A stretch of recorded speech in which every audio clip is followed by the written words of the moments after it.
పాపుల మార్గమును నిలువక అపహాసకులు కూర్చుండి చోటను కూర్చుండక యెహోవా ధర్మశాస్త్రమునందు ఆనందించుచు దీవారాత్రము దానిని ధ్యానించేవాడు ధన్యుడు. అతడు నీటి కాలువల యొరను నాటబడినవాడే ఆకు వాడక తన కాలం మందు ఫలమిచ్చి చెట్టు వలె నుండును. అతడు చేయనదంతయు సఫలమగును. దుష్టులు అలాగ ఉండక గాలి చెదరగొట్టు పుట్టువలె నుందురు. కాబట్టి న్యాయ విమర్శలో దుష్టులను, నీతిమంతుల సభలో పాపులను నిలువరు. నీతిమంతుల మార్గము యెహోవాకు తెలియను, దుష్టుల మార్గము నాశనమునకు నడుపును. దేవుడి వాక్యం చదివిన సోదరులు వందనాలు తెలియజేద్దాం. వాక్య పరిచర్య కోసం సోదరులు ప్రసాద్ గారిని ప్రార్థన చేయాలని కోరుతున్నాను.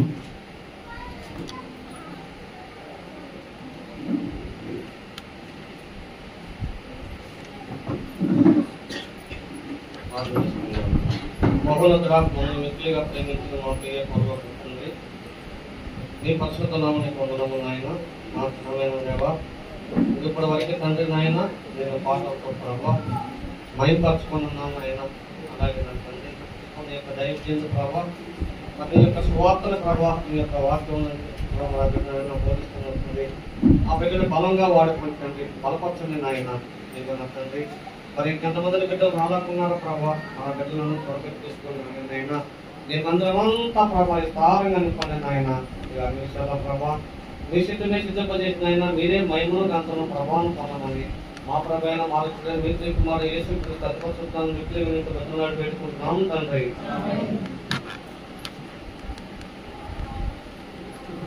అందరికీ వందనాలు. ఈరోజు మనం దేవుని వాక్యాన్ని నేర్చుకోబోతున్నాం.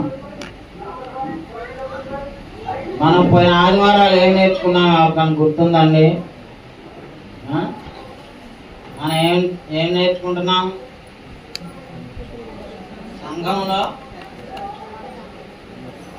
సంఘాన్ని గురించి 25 పాఠాలు చెప్పుకుంటున్నాం. మనం 15 పాఠాలు నేర్చుకున్నాం. 15వ పాఠంగా సంఘంలో పరిచారకులు గురించి నేర్చుకున్నాం. అంతకుముందు వారం 14వ పాఠంగా సంఘ పెద్దల అర్హతల గురించి తెలుసుకున్నాం.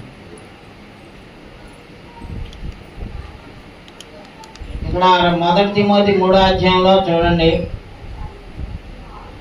ఎవడైనను అధ్యక్ష పదవిని ఆశించిన యెడల అట్టివాడు దొడ్డ పనిని అపేక్షించుచున్నాడన్న మాట నమ్మదగినది. అధ్యక్షుడగు వాడు నిందారహితుడును, ఏకపత్ని పురుషుడును, మితానుభవుడును, స్వస్థబుద్ధి గలవాడును, మర్యాదస్తుడును, అతిథి ప్రియుడును, బోధింప తగినవాడునై ఉండి మద్యపానియు కొట్టువాడును కాక సాత్వికుడును, జగడమాడని వాడును, ధనాపేక్ష లేనివాడునై సంపూర్ణ మాన్యత కలిగి తన పిల్లలను తన స్వాధీనపరచుకొనుచు తన ఇంటి వారిని బాగుగా ఏలువాడునై ఉండవాలి. ఎవడైనను తన ఇంటి వారిని ఏలనేరకపోయినడలా అతడు దేవుని సంఘమును ఎలాగూ పాలించును. అతడు గర్వాంధుడై అపవాది కలిగిన శిక్షావిధికి లోబడకుండానట్లు క్రొత్తగా చేరిన వాడై ఉండకూడదు. మరియు అతడు నిందపాలై అపవాది ఊరిలో పడిపోకుండానట్లు సంఘమునకు వెలుపటి వారి చేత మంచి సాక్ష్యము పొందినవాడై ఉండవలెను. ఈ లక్షణాలన్నీ 19 లక్షణాలండి. ఇక్కడన్నో తీతుకు రాసిన పత్రిక 1వ అధ్యాయంలో కూడా ఉంటాయి. ఈ 19 అర్హతలు ఉన్న వాళ్ళని చూసి సంఘ పెద్దలుగా, అధ్యక్షులుగా, కాపర్లుగా, మరి నాయకులుగా నియమించమని తిమోతికి పరిశుద్ధాత్ముడు పౌలు గారి చేత రాయించాడండి. అలాగే పరిచారకుల గురించి కూడా రాశారు 8 నుంచి. అలాగుననే పరిచారకులు మాన్యులై ఉండి ద్విమనస్కులను, మిగుల మద్యపానాసక్తులను, దుర్లాభమును అపేక్షించు వారునై ఉండక విశ్వాస మర్మమును పవిత్రమైన మనస్సాక్షితో గైకొని వారినై ఉండవలెను. మరియు వారు మొదట పరీక్షింపబడవలెను, తరువాత వారు అనిందులైతే పరిచారకులుగా ఉండవచ్చును. అటువలే పరిచర్య చేయు స్త్రీలను మాన్యులై కొండెములు చెప్పని వారును, మితానుభవం గలవారును, అన్ని విషయములలో నమ్మకమైన వారునై ఉండవలెను. పరిచారకులు ఏకపత్ని పురుషులు తమ పిల్లలను తమ ఇంటి వారిని బాగుగా ఏలువారినై ఉండవలెను. పరిచారకులయ్యుండి ఆ పనిని బాగుగా నెరవేర్చిన వారు మంచి పదవిని సంపాదించుకొని క్రీస్తు యేసునందలి విశ్వాసమందు బహు ధైర్యము గలవారగుదురు. ఈ విషయాన్ని మనం గత 2 వారాలు నేర్చుకున్నాం. కాబట్టి సంఘాన్ని నడిపించే వాళ్ళు అంటే అధ్యక్షులుగా ఉండాలి. దేవుని పనిలో సంఘ క్షేమాభివృద్ధి కొరకు పనిచేయాలి. సంఘం క్షేమాభివృద్ధి చెందడానికి దేవుడు ఇవన్నీ ఏర్పాటు చేశాడండి. వీళ్ళందరినీ సంఘంలో ఎందుకు ఏర్పాటు చేశాడు? ఎఫెసీ పత్రిక 4:11 చెప్తున్నాడండి. ఈ అధ్యక్షులు, పెద్దలు, పరిచారకులు, సువార్థికులు వీళ్ళందరూ దేని కొరకు ఏర్పరచబడ్డారంటే అధికారాలు చలాయించడానికి, లేకపోతే మరి పదవుల్ని ఆక్రమించుకొని సంఘాలని నాశనం చేయడానికి కాదండి. సంఘము కొరకు, సంఘ క్షేమాభివృద్ధి కొరకు, సంఘం యొక్క శ్రేయస్సు కొరకు వాళ్ళు పనిచేయాలి. పరిచారకులుగా ఉంటూ దేవుని పనిచేయాలండి. అదే ఇక్కడ చెప్తున్నాడు చూడండి, ఎఫెసీ 4:11. మనమందరము విశ్వాస విషయంలోను దేవుని కుమారుని గురించిన జ్ఞాన విషయంలోను ఏకత్వము పొంది సంపూర్ణ పురుషులకు వరకు, అనగా క్రీస్తునకు కలిగిన సంపూర్ణతకు సమానమైన సంపూర్ణత కలవారు మగు వరకు ఆయన ఇలాగ నియమించెను. అది దేని కొరకండి? వీళ్ళందరినీ దేవుడు సంఘంలో ఏర్పాటు చేసింది అమ్మా. ఎందుకొరకు? పరిశుద్ధులు సంపూర్ణులు అవుటకు, క్రీస్తు శరీరము క్షేమాభివృద్ధి పొందుటకు. మనమందరము విశ్వాస విషయంలోను దేవుని కుమారుని గురించిన జ్ఞానం విషయంలోను ఏకత్వం పొంది సంపూర్ణ పురుషుల మగ వరకు, అనగా క్రీస్తునకు కలిగిన సంపూర్ణతకు సమానమైన సంపూర్ణత గలవారు మగ వరకు ఆయన ఎలాగో నియమించినది. మన ఈ యొక్క పరిచారకులు కానీ, సంఘ పెద్దలు కానీ, అధ్యక్షులు కానీ, సంఘంలో ఏ పని చేసే వాళ్ళైనా అది క్రీస్తు యొక్క స్వరూపానికి మనం ఎదగటానికి అని మనం గుర్తించాలి. తర్వాత 13 కూడా చదవండి. పరిశుద్ధులు సంపూర్ణులగునట్లు, అదండి పరిశుద్ధులు సంపూర్ణులు అవడానికి, క్రీస్తు శరీరము క్షేమాభివృద్ధి చెందడానికి, పరిచర్య ధర్మం జరగటానికి, అదండి ఆయన కొందరిని అపోస్తలులను గాను, కొందరిని ప్రవక్తలను గాను, కొందరిని సువార్థికులను గాను, కొందరిని కాపరులను గాను, ఉపదేశకులను గాను నియమించినది. ఈ రోజు మనం ఈ సువార్థికులు అంశం తెలుసుకోబోతున్నాం. అయితే వీళ్ళందరినీ ఏది అపోస్తలులు లేరు. అపోస్తలులు 12 మంది యేసు ప్రభువారు నియమించుకున్నారు. యేసు ప్రభువారితో పాటు తిరిగారు.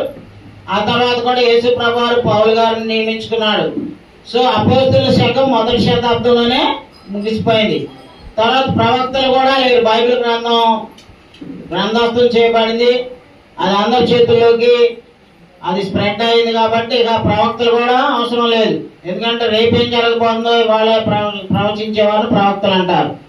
ఫ్యూచర్ లో జరగబోయే దాన్ని 700 సంవత్సరాలు 1000 సంవత్సరాల తర్వాత ఏం జరగబోతుందో వాళ్ళ ద్వారా రాయించారు. సో ఇక రాయాల్సిందంతా అయిపోయింది కాబట్టి ఇప్పుడు ప్రవక్తలు కూడా లేరు.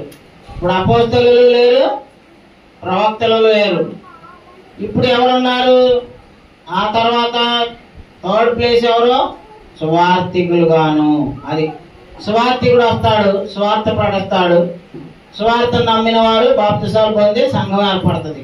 ఆ సంఘం ఏర్పడిన పరిశుద్ధుల్లో నుంచి ఈ అధ్యక్షులు, పెద్దలు, కాపర్లు, పరిచారకులు ఏర్పడతారండి. సో ఇప్పుడు సువార్థికుడు ఉన్నాడు. ఈ సువార్థికుడు సంఘానికి సువార్త ప్రకటిస్తాడు. నశించిపోయిన ఆత్మలకు వెళ్ళి దేవుని సువార్త అందిస్తాడు. ఆ నశించిన ఆత్మలను బాప్తిసం పొందాలి, రక్షణ పొందాలనుకున్న వాళ్ళేమో తీసుకొచ్చి బాప్తిసాలు ఇస్తాడు. అప్పుడు వాళ్ళందరూ క్రీస్తు సంఘ సభ్యులు అవుతారు, పరిశుద్ధులు అవుతారు కదా. అందుకని ఈరోజు మనం సువార్థికుల గురించి తెలుసుకుందాం. సువార్థికులు వాక్యోపదేశకులు. ఉపదేశకులు అంటే బైబిల్ టీచర్స్ ఉంటారు, ఎవాంజలిస్ట్స్ ఉంటారు, ఉపదేశకులు వాక్యోపదేశకులు ఉంటారు, సువార్థికులు ఉంటారు. ఇప్పుడు మనం అందరం న్యూజిలాండ్లో 1985లో పెద్దయ్య గారు సువార్త ప్రకటించారు ఇక్కడికి వచ్చి. అప్పుడు మత్స్యాకల్లో ఉన్నటువంటి వాళ్ళు సువార్త నమ్మారు, క్రీస్తు సంఘంలోనికి వచ్చారు. అలాగే న్యూజిలాండ్లో క్రీస్తు సంఘం ఏర్పడింది. కాబట్టి సువార్థికుల పని ఏంటంటే నశించిన వారి యొద్దకు వెళ్ళి సువార్త ప్రకటించడం. సువార్థికుడు అంటే అర్థం ఏంటి? ఇక్కడ మీకు ఇచ్చిన బుక్స్ లో చూడండి 27వ పేజీ. ఎవరి దగ్గర ఎక్స్ట్రా బుక్ ఉంటే ఆ అంకుల్ గారికి ఇవ్వండి.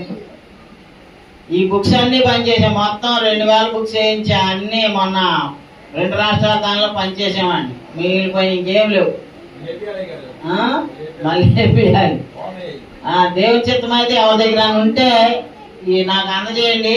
వచ్చే శుక్రవారం కూడా బైబిల్ క్లాస్ ఉంది. మంచి వర్తమానికుడు వస్తున్నాడు. పిల్లలకు కూడా అండి, మీ ఇద్దరు పిల్లలు కూడా ఇక్కడ ఉన్నారు. శుక్రవారం శ్యామ్ గారు మీతో పాటు తీసుకురా. పిల్లలందరూ ఇక్కడ ఉండాలండి వచ్చే శుక్రవారం. పిల్లలందరికీ నేను ఒక లిస్టు తయారు చేస్తున్నా. వచ్చిన వారికి అందరికీ 10th క్లాస్ వరకు, 3rd క్లాస్ నుంచి 10th క్లాస్ వరకు నోట్స్లు, పెన్నులు, పెన్సిళ్ళు ఇద్దాం అనుకుంటున్నాం. కాబట్టి పిల్లలందరినీ తీసుకురండి. పిల్లలతో పాటు పెద్దలు కూడా రావచ్చు. స్త్రీలు ఎలాగో వస్తారు, స్త్రీలు అందరూ వస్తారు కదమ్మా. అలాగే ఈసారి పురుషులు కూడా రావచ్చు, ఈసారి పిల్లలు కూడా రావచ్చు. అందుకని మనకి మంచి వాక్యం అందించడానికి కూడా గుడివాడ నుంచి ఒక సహోదరుని పిలుస్తున్నాం. అలాగే మరి మంచి వాక్యం వినడానికి మీరందరూ కూడా రావాలని కోరుతున్నాం. ఎందుకంటే కూడికల్ని చాలా మంది నిర్లక్ష్యం చేస్తారండి. స్త్రీల కూడికైనా, లేకపోతే వన్ డే బైబిల్ క్లాస్ అయినా, స్వార్థ కూడికలైనా చాలా మంది నెగ్లెక్ట్ చేస్తుంటారు. అలాంటి వాళ్ళకి ఆశీర్వాదాలు ఉండవండి. మీరు ఒకసారి జకర్యా గ్రంథం 14:17 చూడండి. ఈ ప్రార్థనలు ఎగ్గొట్టి ప్రయాణాలు చేసేవాళ్ళు, ప్రార్థనలు ఎగ్గొట్టి ఫంక్షన్కి వెళ్ళేవాళ్ళు ఇది గుర్తుపెట్టుకుంటే అసలు ఆరాధనే మానేరండి. చూడండి, ఆరాధన మానేసిన వాళ్ళకి దేవుడు ఆశీర్వాదాలు ఇవ్వనంటున్నాడు. చూడండి 14:17. మనకి దేవుడు ఎంత హెచ్చరిక ముందే ఇచ్చాడో. లోకమంతటి కుటుంబములలో సైన్యములకు అధిపతి యెహోవాయను రాజులకు మొక్కుటకై యెరూషలేమునకు రాని వారందరి మీద వర్షము కురవకుండాను. అది కురవదు. చూసారా, ఆరాధనకు రాకుండా ఉండే వాళ్ళ మీద ఏం కురవదు? వర్షం. అంటే ఆశీర్వాదాలు ఉండవు. ఆశీర్వాదాలు పొందాలంటే ఆదివారం ఆరాధన మానేయకూడదండి. అంతేనా?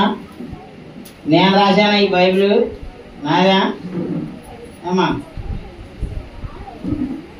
మరి ఆయనే చెప్పాడు కదా. ఇంకా మనం కొందరు మానుకొంచున్నట్టుగా సమాజంగా కూడట మానక అందరూ కూడా ఆ దినం సమీపించడం కొలది అందరూ దేవుని సన్నిధికి రావాలని దేవుడు హెచ్చరించాడు ముందే. అలాగే ఇర్మియా గ్రంథం 14:3 కూడా చూడండి. ఇర్మియా 14:3. బయట వరండాలు కుర్చీలు వేయండి అమ్మ. బోళ్ళని కుర్చీలు అక్కడ ఉన్నాయి, తీసేయండి, కూర్చుంటారు. బ్రదర్స్ వచ్చారుగా, ఎవరన్నా వేయండి. ఇర్మియా గ్రంథం 14:3 చూడండి. వారిలో ప్రధానులు పేదవారిని నీళ్లకు పంపుతున్నారు. వారు చెరువుల యొద్దకు రాగా నీళ్లు దొరకలేదు. మట్టి కుండలు తీసుకుని వారు మరలా వస్తున్నారు. సిగ్గును అవమానం పొందిన వారై తమ తలలో కప్పుకుంటున్నారు. దేశంలో వర్షము కురవకపోయినందున నేల చీలినది కనుక సేద్యము చేయవారు సిగ్గుపడి తలలు కప్పుకుంటున్నారు. అది ఏమా వీళ్ళకి గతి ఎందుకు వచ్చింది అనుకున్నారు? ఇశ్రాయేలీయులకి వాళ్ళు ఆరాధన మానేశారు, వాళ్ళు దేవుని కార్యాలు మానేశారు, దేవుని ఆజ్ఞలకు లోబట్టం మానేశారు. అందుకే వాళ్ళకి ఏమొచ్చింది పరిస్థితి? ఆశీర్వాదాలు కురవలేదు వాళ్ళకి. వాళ్ళు వ్యవసాయం చేసినా వాళ్ళకి కలిసి రావట్లేదు. లేళ్లు పొలంలో ఈ గడ్డి లేనందున పిల్లలను విడిచిపెట్టుచున్నవి. అది పిల్లలకు పాలియాలంటే లేళ్ళకి ఏం కావాలి? గడ్డి కావాలి. గడ్డి ఎప్పుడు వచ్చింది? వర్షం కురిపితే వచ్చింది. దేవుడేమో వాళ్ళు చేసిన శాపగ్రస్తమైన పనుల వల్ల వాళ్ళ వర్షాలు కురిపెట్లా. సో పశువులకి నాశనం, జనాలకే నాశనం. దేవుని ఆరాధన మానేయటం వల్ల, దేవుని పనిని ప్రథమ ప్రాధాన్యత ఇవ్వకపోవటం వలన అవి కూడా మనుషులకే కాదు, వాళ్ళకి పనికొచ్చేటటువంటి అన్నిటికీ శాపం కలిగింది అన్నమాట. అందుకే అడవి గాడిదలను చెట్లు లేని మెట్టల మీద నిలవబడి నక్కల వలె గాలి పీల్చుచున్నవి, మేత ఏది లేనందున వాటి కనులు అది. ఆరాధన మానేసి దేవుని కార్యాలు ఇన్వాల్వ్మెంట్ తీసుకోకుండా ఆయన పనిని నిర్లక్ష్యం చేసిన వాళ్ళకి ఇలాంటివే జరుగుతుంటాయండి. మనకు కూడా జరుగుతాయి. మనం కూడా దేవుని నిర్లక్ష్యం చేస్తే గుర్తుపెట్టుకోండి. ఇవన్నీ అండర్లైన్ చేసుకోండి. జకర్యా 14:17 అండర్లైన్ చేసుకోండి. మా ఇష్టం అండి, మేము ఎట్టబడతా అంటే వెళ్ళు, నువ్వు ఎట్టబడతా అంటే వెళ్తే నీకు ఒక ఆయన ఉన్నాడుగా, అసలు చూసే ఆయన ఆదాం గారు ఏం చేయకపోవచ్చు. ఆదాం గారిని చేసేవాడు, నిన్ను నన్ను చేసేవాడు ఒక ఆయన ఉన్నాడు, ఆయనకి భయపడాలా వద్దా? మరి ఏంటనుకున్నారు? దైవ కార్యాన్ని నిర్లక్ష్యం చేస్తే వచ్చే శ్రమలు, శాపాలు, కష్టాలు అవి చాలా భయంకరంగా ఉంటాయండి. ఆహారము లేకపోతే ఏవి బతకలేవు. ఆమోస్ 4:7 కూడా చూడండి. మరియు కోత కాలమునకు ముందు 3 నెలలు వాన లేకుండా చేసి తిని ఒక పట్టణం మీద కురిపించి మరి ఒక పట్టణం మీద కురిపింపకపోతిని, ఒక చోట వర్షము కురిచెను, ఒక చోట వర్షము లేని చోట ఎండిపోయిను అంటున్నాడు. ఏమ్మా, ఎందుకు ఇలా జరుగుతా వచ్చింది చెప్తున్నాడు. 2-3 పట్టణముల వారు నీళ్లు త్రాగుటకు ఒక పట్టణమునకే పోగా అచ్చట నీరు వీరికి చాలకపోయాను, అయినను మీరు నా తట్టు తిరిగిన వారు వారు, ఇదే యెహోవా వాక్కు అంటున్నాడు. చూసారా?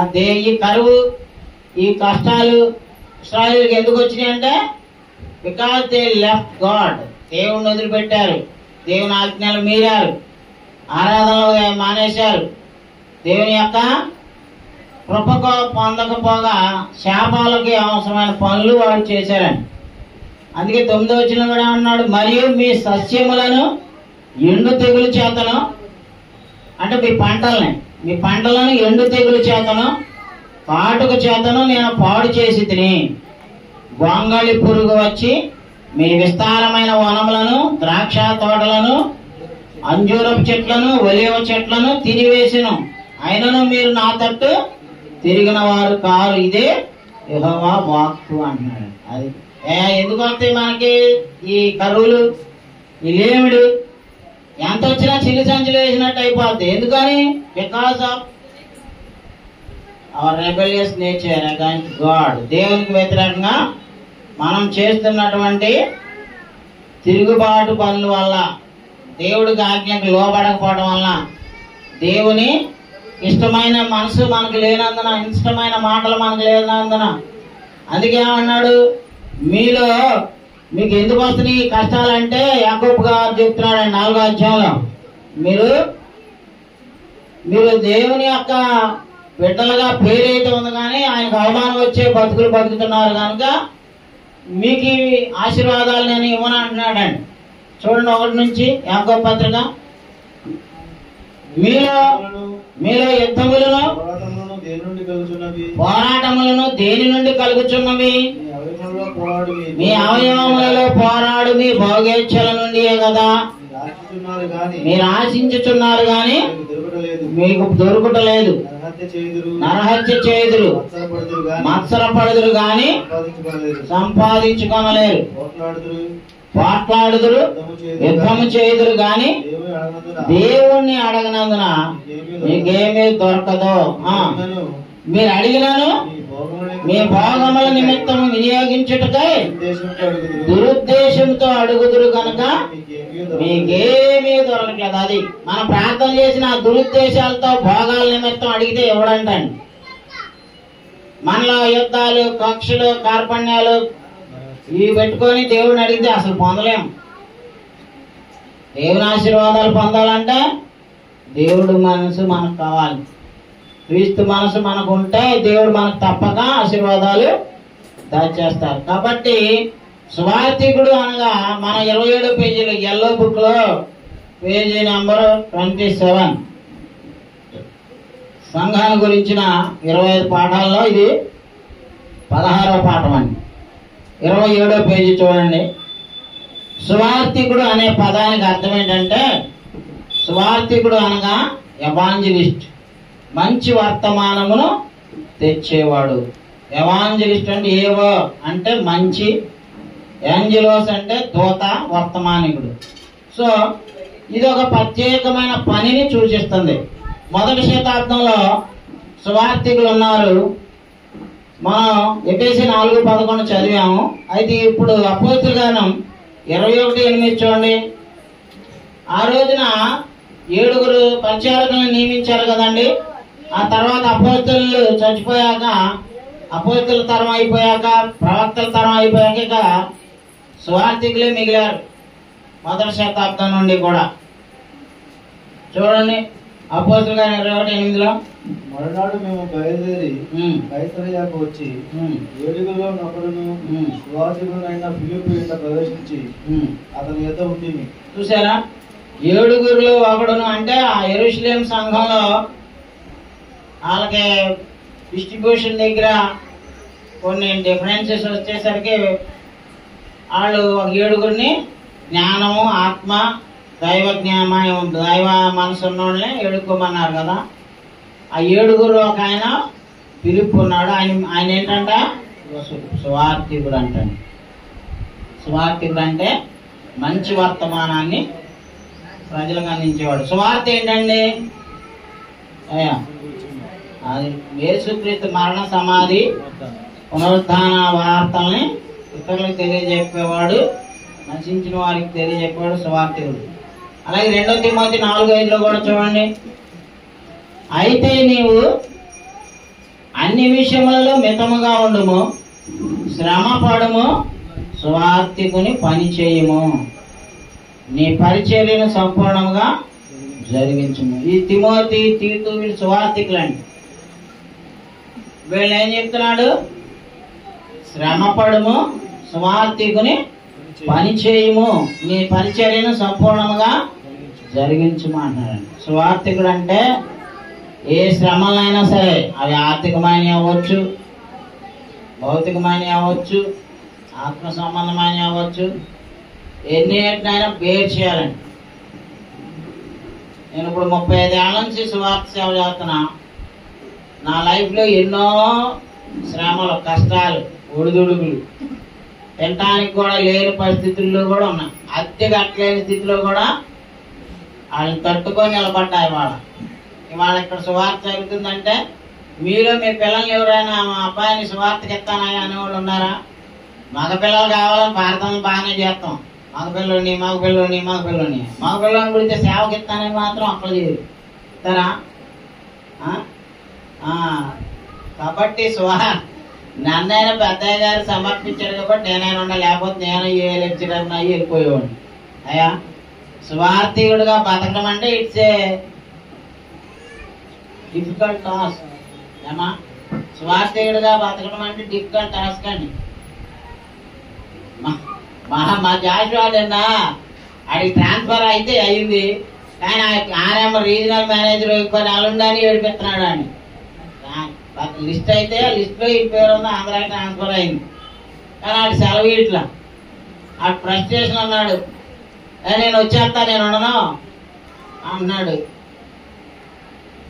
మా పాత ఆరంభం సోమవారంతో రిలీవింగ్ లెటర్ ఇచ్చి వెళ్ళాడంట. ఆయన వెళ్ళి కొత్తోడు వచ్చి, బాబు ఇంకో నీ ప్లేస్ ఇంకోటి వచ్చేదా చేయని మళ్ళీ చేస్తున్నాను. 4 రోజులు అయింది. శనివారం నిన్నటి దాకా చేయమన్నారా, చేస్తానంటే నిన్న వెళ్ళి అడుగుతుంటే ఈ నెల కూడా చేయి, నీ ప్లేస్ ఎవడో ఒకటి రాకపోతే నేను వర్క్ ఎట్టా మిగిలిపోతే అవునన్నాడు. నీకు అంతే, దెబ్బకి గగ్గోలు పెడుతున్నారు మొగుడు పెళ్ళం, అన్ని ప్యాకప్ చేసుకొని కూర్చున్నారు.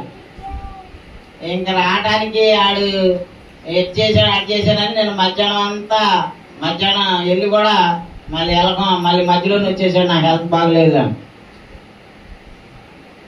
సరే అయితే ఆయన పోతే బయలుదేరు ఉద్యోగం రా అని నేనంటే, నా ఉద్యోగం పోతే నీకులాగా బెగ్గింగ్ చేయాలా, సువార్త పని స్వార్థికుడిగా మారి వాళ్ళని సందాల మీద నేను బతకను, నాకు ఉద్యోగం పోగొట్టుకోవాలని నన్ను తిడుతున్నాడు మా అబ్బాయి. చూసారా, ఆడు చిన్నప్పటి నుంచి పెరిగిన వాళ్ళే ఉద్యోగాలే ఇంపార్టెంట్, కానీ నాకులాగా ఎవడు ఉండడండి. బెగ్గింగ్ చేసుకుంటూ నేను I'm always Becker of God. నేను నాకు ఏది లేదైనా దేవుడిని అడుక్కుంటా. నేను మనుషులు నేను అడగను కదా. దేవుడు సహోదరుల ద్వారా, సంఘాల ద్వారా ఆయన ఏం చేస్తాడంటే నాకు ఏం అవసరమో అవి ఇస్తాడు. లగ్జరీస్ నేను అడిగితే ఎవడో ఇస్తాడా? అవసరమైన దాన్ని ఇస్తాడు దేవుడు. అయినా దేవుని దేవాల రాత్రి 11ంటికి వాళ్ళకి చెప్పి వీళ్ళకి ఫోన్ చేసి అడిగితే రాత్రి 11ంటికి వెళ్ళమన్నాడంటే ఇప్పుడు మార్నింగ్ బయలుదేరాడులేండి. దేవుని దేవాల ఆంధ్రాలో ఎక్కడో చోట హైదరాబాద్ వెళ్ళి ఆఫీస్లో సబ్మిట్ చేయాలంట. మనకి దగ్గరగా రావాలని మళ్ళీ ప్లాన్ చేయండి. మీరు అందరు చేశారు కదా, ప్రార్థన చేశారు, అందరికీ అన్నీ జరుగుతున్నాయి. ఇంకా కొన్ని మిగిలినవి కూడా ఇంకా జరుగుతూనే ఉంటాయి. అమ్మా జరుగుతాయా జరగవా? ప్రార్థనకి దేవుడు జవాబిస్తాడా ఎవడా? నమ్మకం ఉందా? ఆమె చెప్పండి. ఎందుకంటే దేవుడు ప్రార్థనకు జవాబిచ్చే దేవుడు మన దేవుడు. బండరాయి కాదుగా, చెట్టు కాదుగా దేవుడు. మన దేవుడు ఈజ్ ఎ లివింగ్ గాడ్. ఆయన జీవించుచున్న దేవుడు, జీవము గల దేవుడు. సో మనం అడిగిన వాడికి ఖచ్చితంగా జవాబిస్తాడు. కాబట్టి స్వార్థికుడి జీవితం అంటేనే శ్రమలతో కూడిన జీవితం. అయ్యా సహోదరులారా, మీ ముందు ఆదాం గారు, అరుణ గారు తిరుగుతున్నారంటే మేము ఎన్నో శ్రమలు పడ్డాం. 35 ఏళ్ల నుంచి ఎన్నో శ్రమలు. అక్కడ గరునాథం క్యాంపస్లో ఉన్నప్పుడు మా కుటుంబం కూడా అందులోనే ఉండేది. ఏది అద్దె కట్టలేక వర్షం కురిస్తే పిల్లలు మేము మంచం మీద కూర్చొని, పిల్లల్ని నా భార్య నేను 3 పిల్లలు మంచం మీద కూర్చొని ఆ ప్రేయర్ మన అద్దెకి తీసుకున్నాం కదా గురునాథం, దాంట్లో అంతా నీళ్ళే, మోకాళ్ళు నీళ్ళల్లోనే ఆరాధన జరిపాం. చేసామా లేదా? ఇవాళ ఏదో సుఖపడుతున్నాం అని అనుకోమానండి. ఇవాళ సుఖం లేదు. ఇవాళ ఉండే టెన్షన్స్, ఇవాళ ఉండే సమస్యలు ఇప్పుడు ఉంటాయి. బట్ స్వార్థికుడు బతికే శ్రమలు పడి సేవ చేస్తేనే బతుకు. అవమానాలు ఎన్ని ఉంటాయండి? అవమానాలు ఉంటాయా ఉండవా? అవమానాలు ఉంటాయి, నిందలు ఉంటాయి, ఎన్నో సణుగుళ్ళు, గొనుగుళ్ళు, అసూయ, ద్వేషాలు, వీటన్నిటినీ తట్టుకోమంటున్నాడు పౌలు గారు. ఏం చెప్తున్నాడు సువార్థికుడికి? అయితే నీవు అన్ని విషయములలో మితముగా ఉండుము, శ్రమ పడుము, సువార్త పరిచయము, నీ పరిచర్యను సంపూర్ణముగా జరిగించుము అంటాడు. ఎస్, తిన్నా తినపోయినా, నీకున్నా లేకపోయినా, నువ్వు సావాల్సి వచ్చిన చచ్చిపోగానే పరిచర్య మాత్రం మధ్యలో వదిలే మాకు సంపూర్ణంగా జరిగించు అంటున్నాడండి. Yes, it is God's design for the church development. సంఘం క్షేమాభివృద్ధి కొరకు, నశించుచున్న వారికి సువార్త అందించడం కొరకు సువార్థికుడిని అందుకే ఏర్పాటు చేశాడండి. సువార్థికుడు అంటే అన్నిటినీ తాళుకొని ఆ సువార్త పనికి ఉండాలి. సువార్థికుని యొక్క పని ఏంటి అంటే అపోస్తుల కార్యం 8:5 చూడండి. అపోస్తుల కార్యములు 8:5. సువార్థికుని పని సువార్త ప్రకటించడం, నశించిపోతున్న ఆత్మల యొద్దకు వెళ్ళి దేవుని రాజ్య సువార్తను అందించడం అండి. ఫిలిప్పు ఇక్కడ సువార్థికుడు కనపడుతున్నాడు కదా. ఆ ఫిలిప్పు ఏం చేశాడండి? అప్పుడు ఫిలిప్పు సమరయ పట్టణము వరకును వెళ్ళి క్రీస్తును వారికి ప్రకటించుచుండెను. 12వ వచనం చదవండి. అయితే పిలుపు అదిగో అప్పుడు అయితే పిలుపు దేవుని రాజ్యమును గూర్చి, యేసుక్రీస్తు నామమును గూర్చి సువార్త ప్రకటించుచుండగా వారు అతని నమ్మి పురుషులను స్త్రీలను బాప్తిస్మము పొందిరి. అప్ప సువార్తికులు లేకపోతే సంఘం లేదు, క్రైస్తవులు లేరు, బాప్తిసాలు లేవు, సువార్త అందదండి. సో సువార్థికుడిని బతికించడం చాలా ముఖ్యమైన పని. ఇవాళ అనాథాలకు సహాయం చేసేవాళ్ళు ఉన్నారు, అన్నదానాలు చేసేవాళ్ళు ఉన్నారు, 1000 కోట్లు తీసుకెళ్లి బొమ్మల దగ్గర తగలేసేవాళ్ళు ఉన్నారు. కానీ ఒక సువార్థికుడు అవసరాలు చూసేవాళ్ళు ఎవరైనా ఉన్నారా? సంఘమే చూడాలండి. ఇప్పుడు నేను మీ మధ్యలో స్వార్థ పని చేస్తున్నా, నా అవసరాలన్నీ మీరు చూసుకుంటున్నారు కాబట్టి నేను నిలబడి సేవ చేయగలుగుతున్నాను. ఈ వేసుకున్న బట్టల కాడ నుంచి ఇక్కడ మీటింగ్ అవసరమైన పప్పు వండటానికి వంట సామాగ్రి కూడా కొన్నారు. ఉన్నారా లేదా? ఏమో దబరాలు అవన్నీ అద్దెకి తెస్తున్నాం మనం, ఏమీ తెచ్చాం. మొన్న కూడా ఇంకో సోదరి కుక్కర్ కొనిచ్చింది పప్పు ఉడకబెట్టుకోవడానికి, రేపు మీటింగ్లకి వండుకున్నాయా మనం 10 లీటర్లు. ఈ స్వార్థ పని అవసరాలు, స్వార్థికుని అవసరాలు, కుటుంబ అవసరాలు చూడాల్సింది ఎవరంటండి? స్వార్థికుడికి సంఘం, దేవుని ప్రేమించే బిడ్డలో వాళ్ళ అవసరాలు చూస్తేనే స్వార్థికుడు బతకగలుగుతాడు, పని దేవుని పనులు నిలవగలుగుతాడు. సో స్వార్థికుడిని మనం నిలబెట్టడం ఎంత భాగ్యమో తెలుసా అండి? చూడండి, రోమపత్రిక 10:13 చెప్తున్నాడు, స్వార్థికులు వెళ్ళాలంటే ఆ వెళ్ళేవాడికి అన్ని చూసి పంపాలంటండి. అందుకే వాళ్ళు మొదటి శతాబ్ద క్రైస్తవులు ఏం చేశారండి? తమ ఇళ్ళు వాకిళ్ళు చరాస్తులు అమ్మి అపోస్తల పాదాల యొద్ద పెట్టారు. వాళ్ళు దాన్ని ఉపయోగించుకొని దేవుని యొక్క సువార్త పని చేశారు ప్రపంచం అంతా తిరిగి. చదవండి 10:13. ఎందుకనగా బట్టి ప్రార్థన చేయవాడు ఎవడో వాడు రక్షింపబడును. వారు విశ్వసింపని వారికి ఎట్లు ప్రార్థన చేయుదురు, వినని వారిని ఎట్లు విశ్వసించుదురు. ప్రకటించేవాడు లేకుండా వారు ఎట్లు విందురు, ప్రకటించేవారు పంపబడని ఎడల ఎట్లు ప్రకటించుదురు. అది ప్రకటించేవాడిని ఏం చేయాలంటే పంపాలి. సంఘం పంపాలండి ప్రకటించడానికి. సేవకుల్ని వెళ్ళి సువార్త ప్రకటించండి, వెళ్ళి పలానా ఊరిలో వాక్యం ప్రకటించండి. ఎక్కడికి వెళ్ళినా మన దగ్గరకు వచ్చిన వాళ్ళు చందాలు ఇస్తాం. మొన్న నేను రేజర్ వెళ్ళి వాళ్ళు అంత ఖర్చు పెట్టారు, లక్షలు. చివరికి వచ్చేది మాకు పెట్రోల్ కూడా చందాలు ఇటండి, అన్నీ అయిపోయినాయా, వెళ్ళరాయా బ్రదరా అంటుండే. ఒడి చేతితో సెకండ్ ఇచ్చి పంపించండి. మరి వెళ్ళి వచ్చామండి, మాకు ఎంత ఖర్చు అయింది? బయటకు కారు తిస్తే 2000 ఖర్చు అవుతుంది. మనం విజయవాడ కూడా వెళ్ళాం, ఈ పత్రికలన్నీ పంచి అక్కడ 7 రూపాయలు, ఆడే ఇంకా డబ్బులు ఇవ్వండి మాకు 1000 పోగు చేస్తున్నారు చందాలు. సో సంఘం లేకపోతే స్వార్థికుడు ప్రకటించడానికి వెళ్ళలేడండి. వెళ్ళి వాక్యం ప్రకటించాలంటే స్వార్థికుడు must be sent by the church. Individuals, Christian individuals, సంఘం స్వార్థికుడిని పోషించాలి. ఇతర ప్రాంతాలకు వెళ్ళి స్వార్థ ప్రకటించడానికి కావాల్సినవన్నీ ప్రొవైడ్ చేయాలి. చేశారా లేదా? మొదటి శతాబ్దంలో పౌలు గారికి అకయా సంఘాలు, మాదినే సంఘాలు జీతం ఇచ్చినాయి అంట. అయ్యా నువ్వు అక్కడుండి సేవ చేయి, నెల నీకు కావాల్సినవి మేము పంపిస్తామని అని పంపించారు. అలాగే ఫిలిప్పీ పత్రిక 4వ కూడా చూడండి. ఫిలిప్పీ సంఘం కూడా పౌలు గారికి ఎన్నో సహాయాలు చేశారండి. 12 నుంచి చదవండి. దీనస్థితిలో ఉండనెరుగుదును, సంపన్న స్థితిలో ఉండనెరుగుదును, ప్రతి విషయంలోనూ అన్ని కార్యములలోనూ కడుపు నిండుటకును, ఆకలి నిండుటకును, సమృద్ధి కలిగి ఉండకును, లేమిలో ఉండకును నేర్చుకుని ఉన్నాను. నన్ను బలపరచు వాని అంతే నేను సమస్తము చేయగలను. అయినను నా శ్రమలో మీరు పాల్పుచ్చుకున్నది మంచి పని.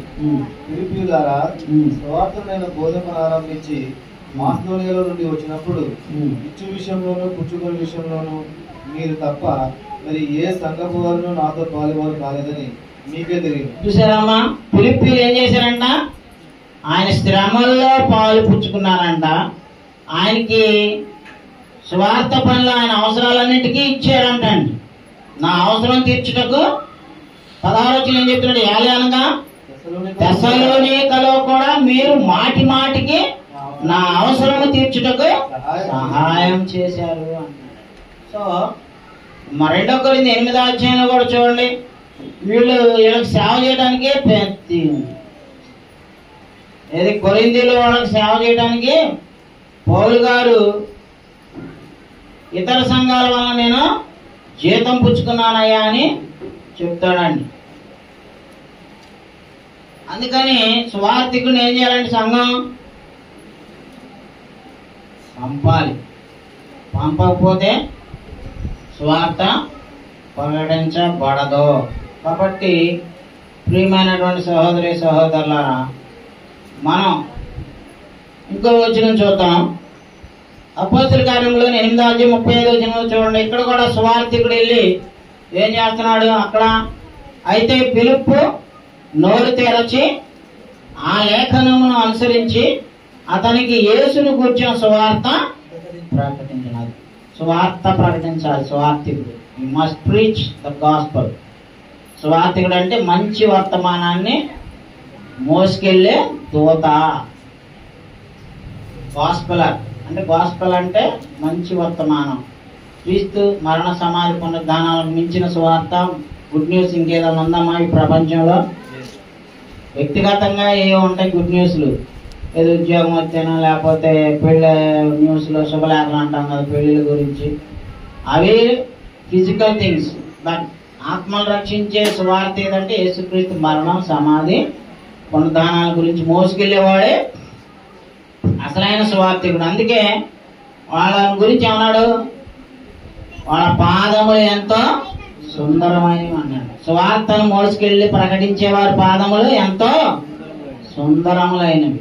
కాబట్టి ఆ సుందరమైన పని సువార్థికుడు చేస్తున్నాడు. ఆ సువార్థికుడు వెళ్ళి ఆర్థిక మంత్రికి ఏం చెప్పాడమ్మా 35లో? అప్పుడు అందుకు ఫిలిప్పు నోరు తెరచి ఆ లేఖనమును అనుసరించి అతనికి యేసును కూర్చున్న సువార్త ప్రకటించింది. వారి త్రావలో వెళుచుండగా నీళ్లున్న ఒక చోటికి వచ్చినప్పుడు నపుంసకుడు, ఇదిగో నీళ్లు, నాకు బాప్తిస్మం ఇచ్చుటకు ఆటంకమేమని అడిగి రథము నిలుపమని ఆజ్ఞాపించెను. ఫిలిప్పు నపుంసకుడు ఇద్దరు నీళ్లలోనికి దిగిరి. అంతటా ఫిలిప్పు అతనికి బాప్తిస్మం ఇచ్చును. అది సువార్త ప్రకటించడం, నమ్మి విధేయత చూపాలనుకున్న వాళ్ళకి బాప్తిస్మం ఇవ్వటం సువార్థికుని యొక్క పని అండి. సువార్థికుడు బాప్తిస్మం ఇవ్వాలి, సువార్త ప్రకటించాలి.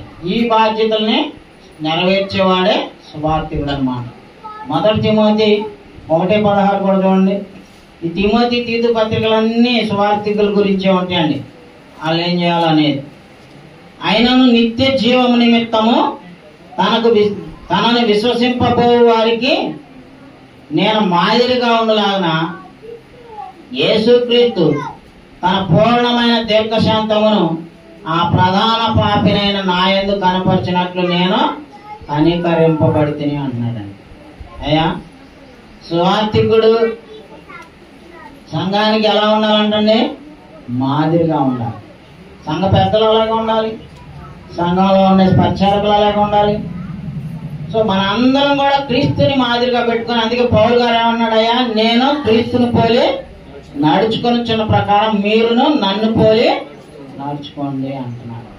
కాబట్టి ప్రియ సహోదరి సహోదరులారా, మనం ఎప్పుడు కూడా సంఘముగా వచ్చెళ్ళే వాళ్ళుగా ఉంటే ఏం ఉపయోగం ఉండదండి. సంఘంలో బాధ్యతలు తీసుకొని సంఘ క్షేమాభివృద్ధి కొరకు పనిచేసేవాళ్ళు. అధ్యక్షుడు అంటే, సంఘ పెద్ద అంటే ఏం చేయాలండి? అందరికంటే వెనకాల వచ్చి అందరికంటే ముందు ఉరకాల? అంతేనా? అందరికంటే వెనకాల వచ్చి అందరికంటే ముందు వెళ్ళేవాడు సంఘ పెద్దగా పనికొస్తాడా? మాదిరి అంటే ఏంటి? అందరికంటే ముందు వచ్చి అధ్యక్ష స్థానంలో కూర్చొని అంతా అయిపోయాక అన్ని సెటరైట్ చేసి వెళ్ళాలి. అది సువార్థికుడు. నా పని కాదండి నిజంగా, కానీ నేనే చేస్తాను అన్ని. మీరు మాత్రం తాపీగా 10ంటికి ఆరాధన అయితే 10:30కి, 9ంటికి ఆరాధన అంటే 11ంటికి వస్తాం కదా. మీలో ఏ ఒక్కరికి ఆ బాధ్యత లేదు కాబట్టి నేను ఎవరిని సంఘపేదగా నియమించాలని అనుకోవట్లా. నిజమండి, ఎవరు నో వన్. అందరికంటే ముందు వచ్చి మాదిరిగా ఉండే ఒక్కరిని చూపండి, ఖచ్చితంగా నేను అపాయింట్ చేస్తా. నాకు కూడా ఇష్టం హాయిగా ఆ పనులు. హాస్పిటల్లో ఉన్న వాళ్ళు విజిట్ చేయాలి, బాధల్లో ఉన్న వాళ్ళు ఆదరించాలి. ఈ పనులన్నీ సంఘ పెద్దలు నాయకులు చేయాలండి. మీరు ఆదివారం ఈ 1 గంటకే లేటుకు వస్తారు. ఇంకా మీలో ఏ మాదిరి చూస్తారు సంఘం? మీరు ఇప్పటికైనా మారండి, ఇప్పటికైనా తెచ్చుకోండి. దేవుడు వాక్యం అది, నాది కాదుగా నేను రాయాలి. పరిశుద్ధాత్ముడు చెప్పాడు, సంఘంలో నా భర్త నాయకుడిగా ఎదగాలి, పెద్దగా నియమించబడాలంటే భార్యలు కూడా భర్తల మాటలు వినాలి. ఎదురు తిరిగే భార్య ఉందనుకో, ఆడు పెద్దగానే పనికిరాడు. ఎందుకంటే పెళ్ళానికే చెప్పలేనాడు, నువ్వు సంఘానికి ఏం చెప్తావని బైబిలే చెబుతుంది అది. సో భార్యలు కూడా లోపడే వాళ్ళు అయి ఉండాలి.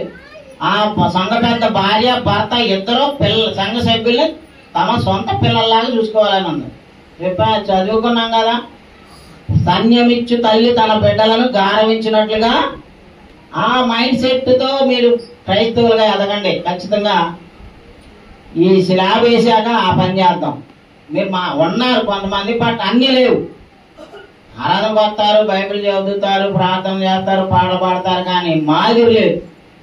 ఇవి కూడా డెవలప్ అయినాయి అనుకోండి, సో హ్యాపీ. సంఘం క్షేమాభివృద్ధి పొందింది, పరిశుద్ధులు సంపూర్ణులు అవుతారు. ఇవాళ సంఘాలంటే ఒకడి మీదే ఆధారపడుతున్నాయి, సువార్థికుడి మీదే.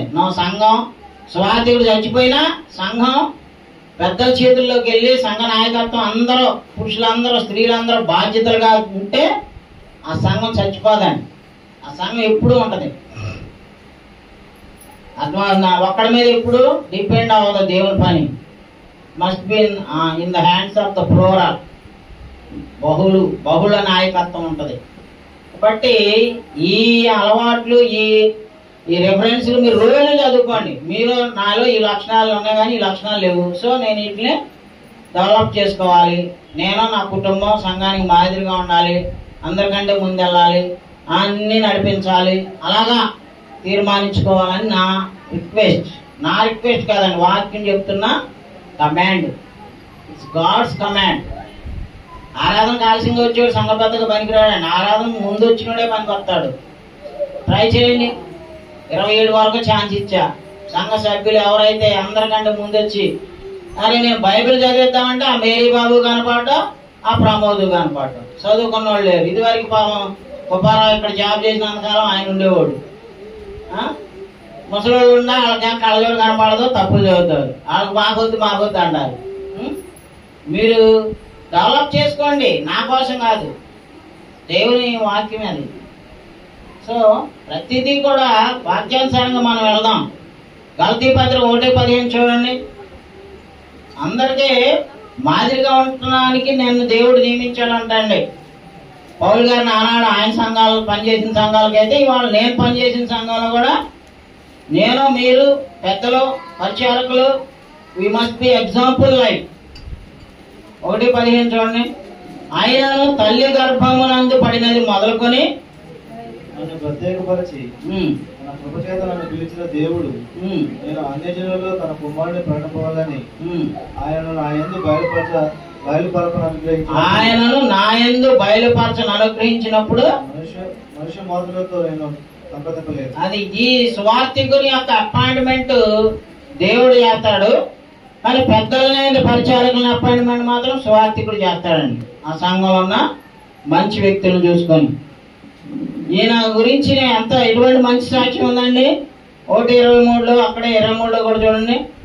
మునుపు మనలను హింస పెట్టిన వాడు తాను పూర్వమందు పాడు చేయించు వచ్చిన మతమును ప్రకటించుచున్నాడని సంగతి మాత్రమే విని వారు నన్ను బట్టి దేవుని మహిమ పరచిరి అన్నారు.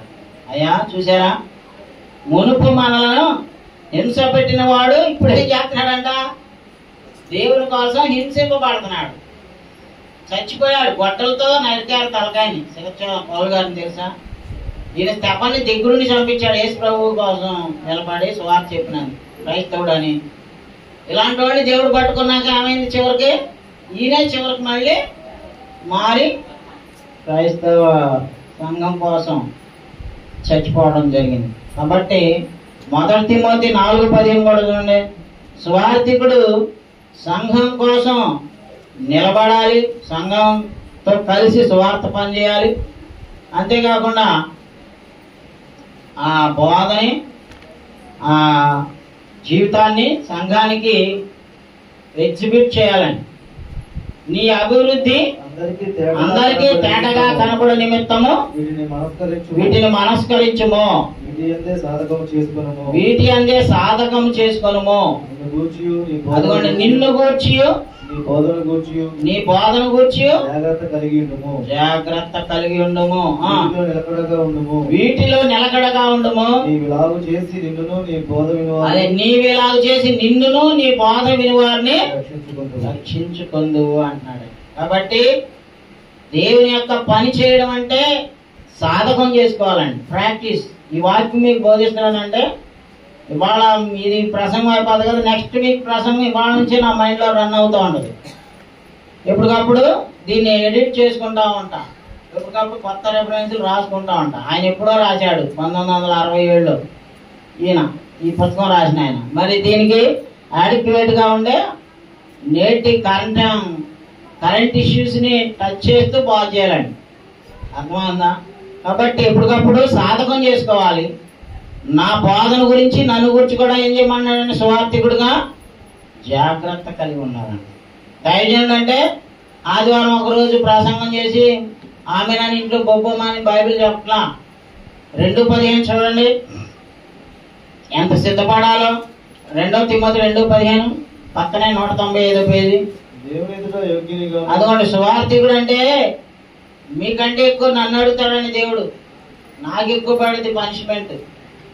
అందుకే మీరు అనేకులు బోధకులుగా ఉండొద్దు అంటాడు. అమ్మా అదిగోండి, దేవుని ఎదుట యోగ్యునిగాను సిగ్గుపడనక్కర్లేని పనివానిగాను సత్యవాక్యమును సరిగా. అమ్మ ఇప్పుడండి ముందు చేస్తున్నాయి. దేవుని ఎదుట యోగ్యునిగాను సిగ్గుపడనక్కరలేని పనివానిగాను సత్యవాక్యమును ఎలా విభజించాలంటండి? సరిగా బోధించే వాళ్ళలాగా ఉండాలండి. వాళ్ళు సరిగా బోధించట్లేవుడు. బైబిల్ అక్కడే ఉండదు, ఆడికి ఇష్టం వచ్చిందల్లా బోధిస్తున్నాడు. కాలంలో దర్శనాలు, అబద్ధాలు, సబద్ధాలు, ఇర్రెలవెంట్ థింగ్స్. బైబిల్ అక్కడున్న అర్థం చెప్పకుండా ఆడు ఇష్టం వచ్చింది చెప్తాడు. దాన్ని ఒక హోటల్ పెట్టుకుంటాను ప్రార్థన చేయమని వచ్చిందంట.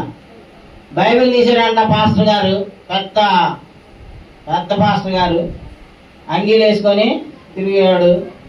ఆ బైబిల్ దిగానే నోవాహు అట్లు చేసిన అని వచ్చిందంట. అమ్మా నువ్వు అట్లు చేసుకోమని వచ్చిందమ్మా, బైబిల్ అట్లు చేసుకో అన్నారు. అంటే ఇక ఇడ్లీ దోశ అదేంటి పూరి వేయొద్దు అయినా దాని అర్థం ఆడెంత పూరి. అలాంటి వాళ్ళ దగ్గరే ఇప్పుడు 100 మంది ఉంటారండి.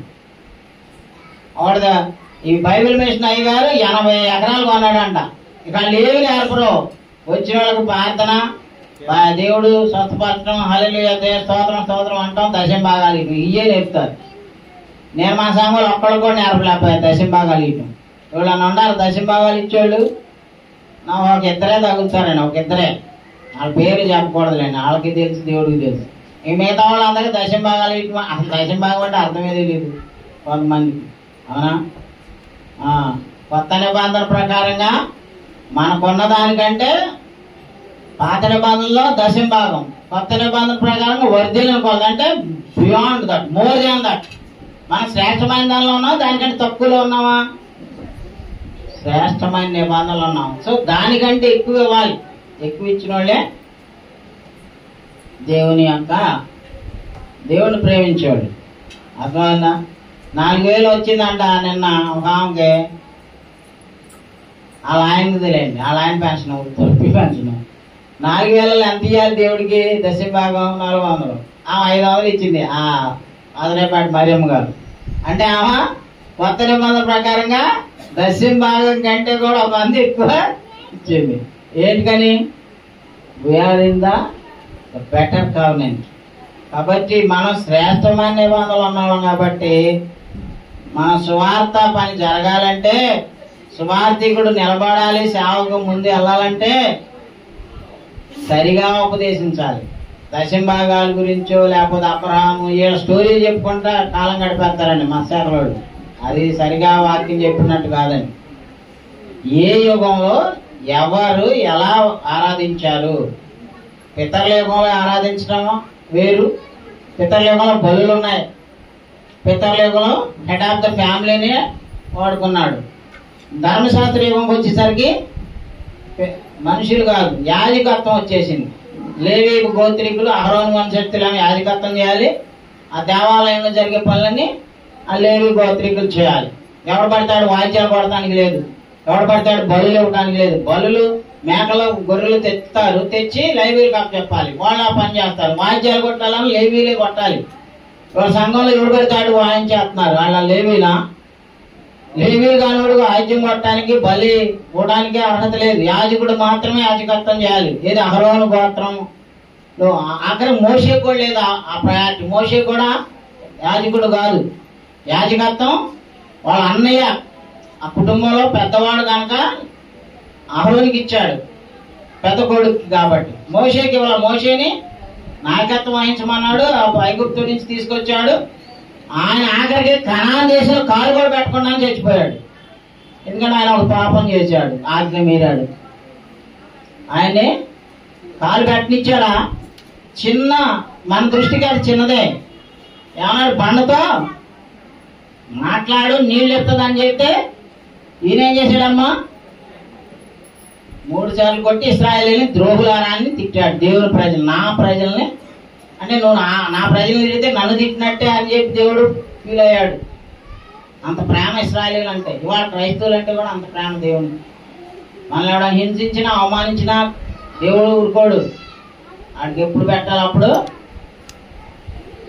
మూల్యం చెల్లించుకోక తప్పదన్నమాట. కాబట్టి దేవుడు ఎదుట యోగ్యుని గాను సిగ్గుపడనక్కర్లేని పనివాని గాను సత్యవాక్యమును సరిగా ఉపదేశించేవారి గాను నిన్ను నీవే దేవునికి కనపరుచుకుంటకు అదని సత్యవాక్యాన్ని సరిగా బోధించాలంట. లేకపోతే అది 2 అంచెలుగా ఖడ్గం వేసేస్తుంది. కాబట్టి సత్యవాక్యం సరిగా ఉపదేశించేవాని గాను. ఇంకా ఏం చెప్తున్నాడు? 2 తిమోతి 4:1 చూడండి, అక్కడే అదే పేజీలో ఉంటుంది. దేవుని ఎదుటను సజీవులకును మృతులకును తీర్పు తీర్చు క్రీస్తు యేసు ఎదుటను ఆయన ప్రత్యక్ష తోడు, ఆయన రాజ్యము తోడు. నేను ఆనబెట్టి చెప్పినదేమనగా వాక్యమును ప్రకటించుము. అదండి సువార్తికుడు చెప్తున్నాడు. దేవుని ఎదుట ఆనబెట్టి చెప్తున్నాడు అంటే ఒట్టేసి చెప్తున్నాడు, ప్రమాణం చేసి చెప్తున్నాడండి. వాక్యమును ప్రకటించుము, సమయమందును అసమయమందును ప్రయాసపడము, సంపూర్ణమైన దీర్ఘశాంతముతో ఉపదేశించుచు ఖండించుము, గద్దించుము, బుద్ధి చెప్పుము అంటున్నాడు. అది సువార్తికుడు పని ఏంటండి? వాక్యాన్ని ప్రకటించాలి. సమయమందు అసమయమందు ఏం చేయాలండి? ప్రయాసపడాలండి. ఆ పని చేయమని దేవుడు సువార్తికులను నియమించాడండి. సువార్త ప్రకటించే పనిలో ఇతరులను కూడా సువార్త బోధించే స్థాయికి తీసుకెళ్లాలండి.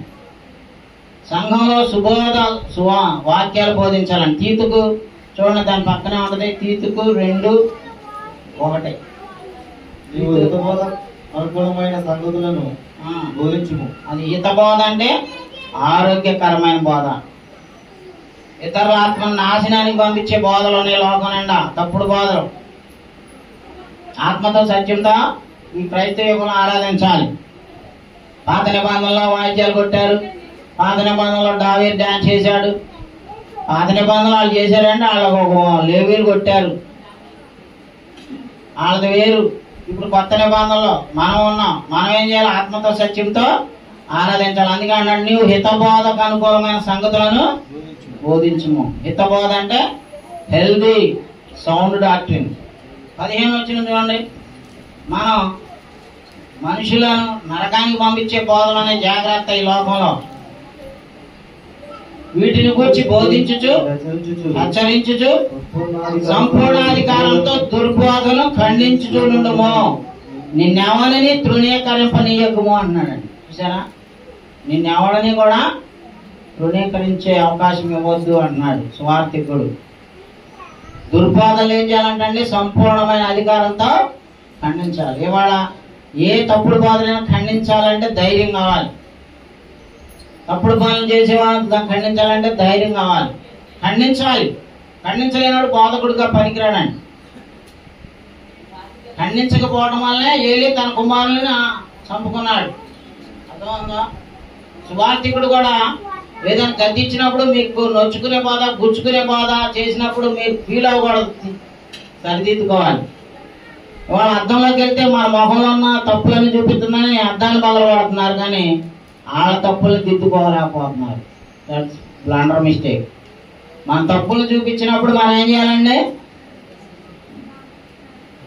ఇప్పుడు నేను చెప్తున్నా బోధకులుగా అదేంటి పెద్దల లక్షణాలు ఇవి, పరిచారక లక్షణాలు, వాళ్ళ కుటుంబాలు ఎలా ఉండాలి, వాళ్ళు ఎలా ఉండాలని ఏం చేయాలి? మీరు సరిదిద్దుకోవాలి. ఆ స్థాయికి ఎదలడానికి మనలో ఉన్నటువంటి లోటుపాట్లని సవరించుకోవడానికి వాక్యం అర్థం అండి. అర్థము వలె దిద్దున మమ్మన్ అగ్ని కాల్చును చెత్తం, నీ వాక్యము వివరించి మా లోటును సవరించి నీ రూపము మాకీయుమా.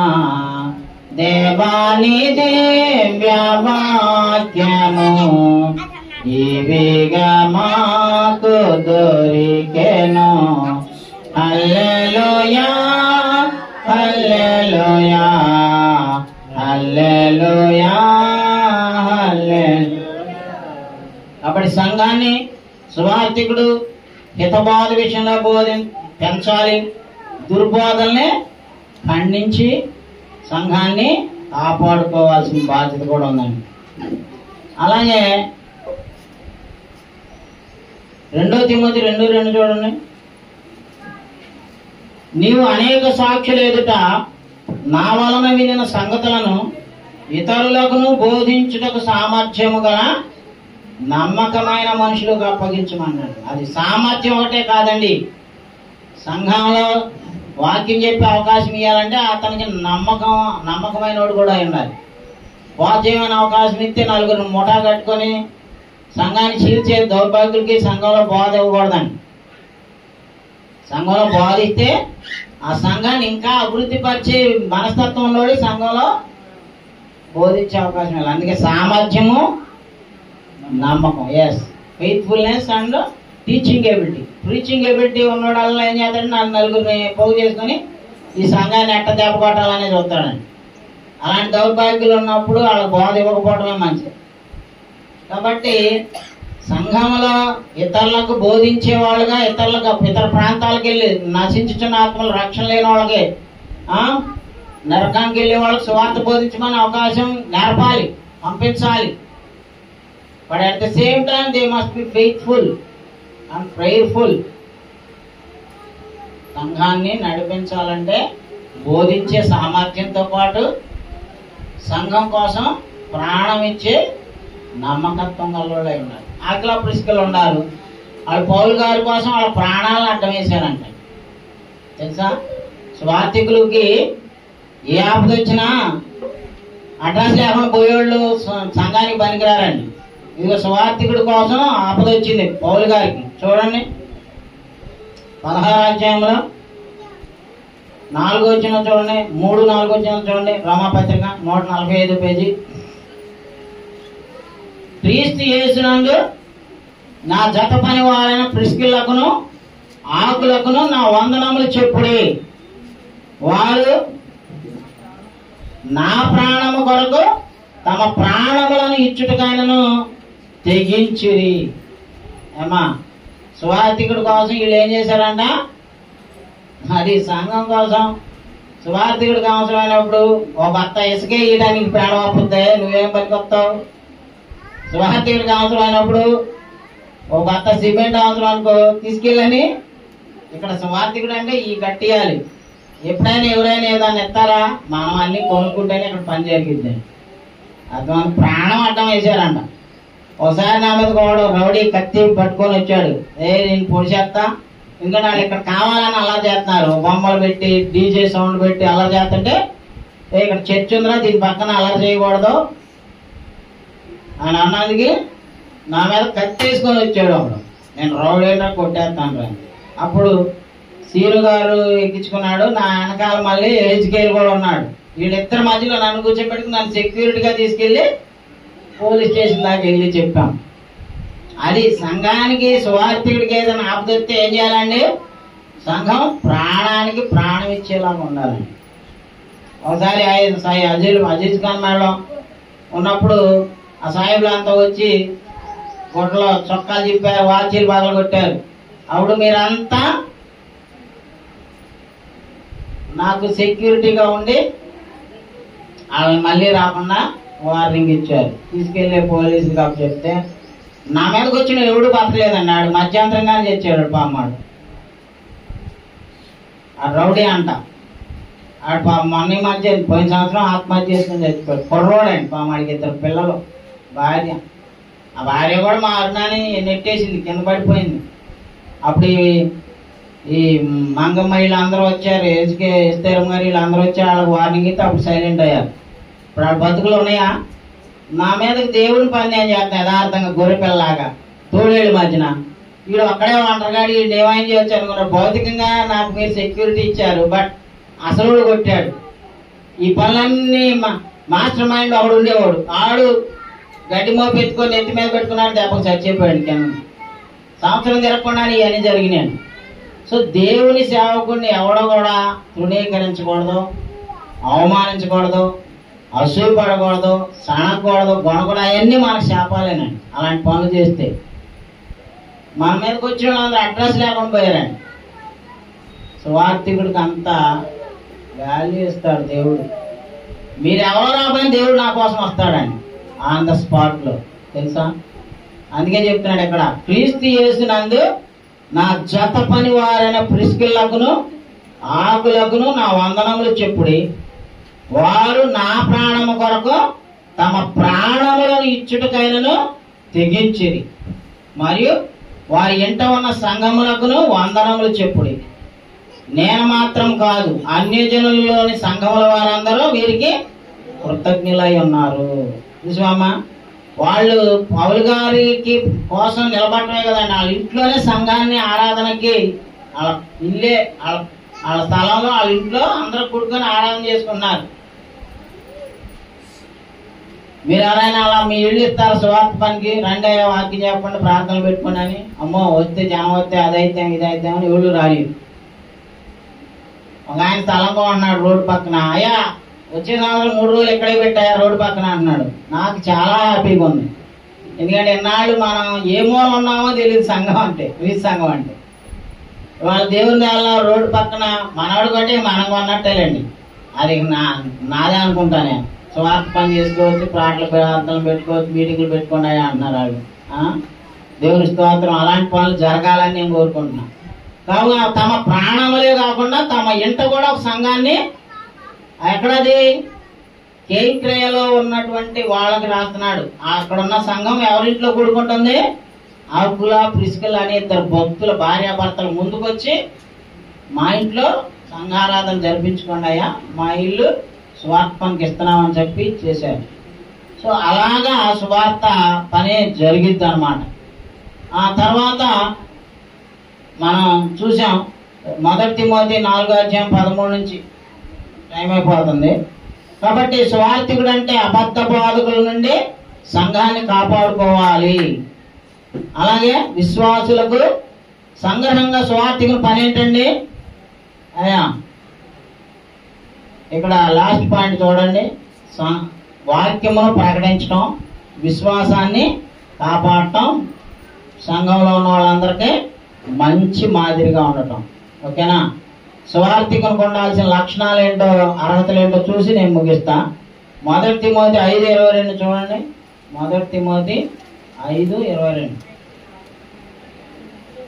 త్వరపడి ఎవరి మీదనైనా హస్త నిక్షేపణం చేయకము, పరుల పాపములలో పాలువాడవై ఉండకము, నీవు పవిత్రుడుగా ఉండినట్లు చూసుకున్నా. అది నా మైండ్, నా లైఫ్, నా యాటిట్యూడ్స్, నా చూపులు, నా మనస్తత్వం అంతా ఎలా ఉండాలంటండి? పవిత్రంగా ఉండాలి. హోలీ మైండ్తో ఉండాలి, హోలీ థింకింగ్, హోలీ యాక్టివిటీస్. జీవితం అంతా కూడా ఎలా ఉండాలండి? పవిత్రంగా ఉండాలంట. సువార్థికుడు ఎలా ఉండాలి? పవిత్రుడుగా ఉండాలి. అలాగే 2 తిమోతి 2:2 కూడా చూడండి. దేవుడు వాడుకోవాలంటే మనం పవిత్రమైన పాత్రలుగా ఉండాలండి. మురికి పాత్రలని మురికి పాత్రలు అలాగే ఉంచి అందులో అన్నం వండి పెడతారమ్మా, వాడు పచాలు రుద్దుతాం కదా. దేవుడు పనిచేసే క్రైస్తవులు కూడా పవిత్రంగా ఉండాలని కోరుకుంటున్నాడు. స్వార్థికుడు క్రైస్తవులు అందరూ ఎలా ఉండాలంట? హోలీగా ఉండాలి, పరిశుద్ధంగా ఉండాలి, శుభ్రంగా ఉండాలి. శుభ్రం అన్నారు కదా, గుడ్డలు ఉన్నాం, వస్తువులు ఇల్లు కాదండి, జీవితాలు, హృదయాలు శుభ్రంగా ఉండాలి క్రైస్తవులు. అదే చెప్తున్నాడు. 22 చూడండి. నీవు యవనేచ్ఛల నుండి పారిపోము, నీవు యవనేచ్ఛల నుండి పారిపోము, పవిత్ర అది కూడా పవిత్ర హృదయులై ప్రభువునకు ప్రార్థన చేయ వారితో కూడా నీతిని, విశ్వాసమును, ప్రేమను, సమాధానమును వెంటాడుము అంటున్నాడు. పవిత్ర హృదయులై ప్రభువునకు ప్రార్థన చేయ వారితో కూడా నీతిని, విశ్వాసమును, ప్రేమను, సమాధానమును పర్స్యూ చేయాలి, వెంటాడాలి. అవి పొందడం కొరకు ఏం చేయాలంటే మనం వెంటాడాలంట. అటంతరయ్యే వస్తాయి ఆ నీతి మన ధనాంతరదే వస్తా. పవిత్రంగా ఉండడం అంటే ఎంత కష్టం పవిత్రంగా ఉండటం. మన జీవితాన్ని, మన మనసుని, మన ఆలోచనని, మన స్పీచ్ని పవిత్రంగా ఉంచుకోవడం అంటే ఇట్స్ వెరీ డిఫికల్ట్. అందుకే దానికోసం మనం ఏం చేయాలంటే వెంటాడాలి. ఏటేటిని? పవిత్ర హృదయాలై. యవనేచ్ఛలు కూడా ఉండకూడదండి. యవనేచ్ఛల నుండి పారిపోము.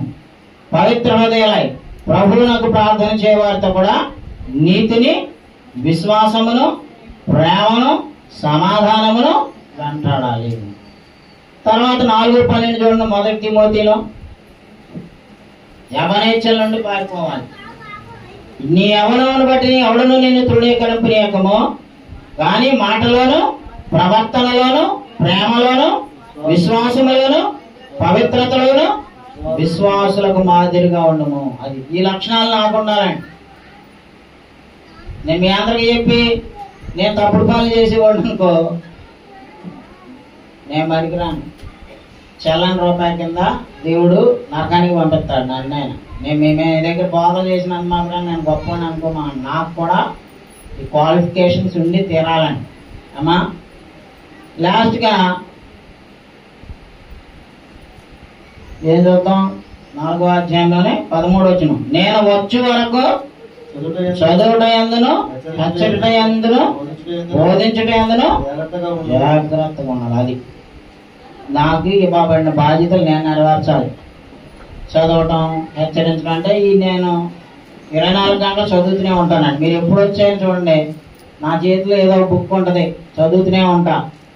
లేకపోతే ప్రార్థన, చదవటం, ఇవే ఉంటాయండి నా లైఫ్లో. ఇంతకు మించి వేరే సైడ్ బిజినెస్ ఏమి ఉండవు. చాలామంది స్వార్థికులు బతుకు తెరువు కోసం ఇన్సూరెన్స్లు చేస్తూ ఉంటారు, రియల్ ఎస్టేట్లు చేస్తుంటారు.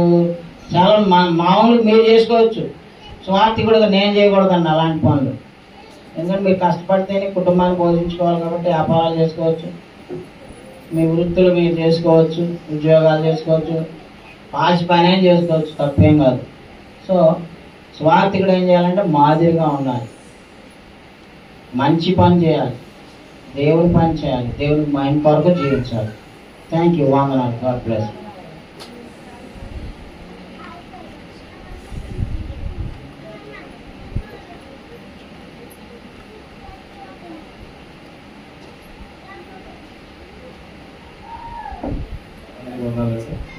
ఇదివరకు మధ్యతరగతులకు ప్రతి లేఖనాలు వచ్చి ప్రభు వాక్యాన్ని సంఘాన్ని బోధించినప్పుడు సందర్భం సహోదరులు తెలియజేస్తున్నారు.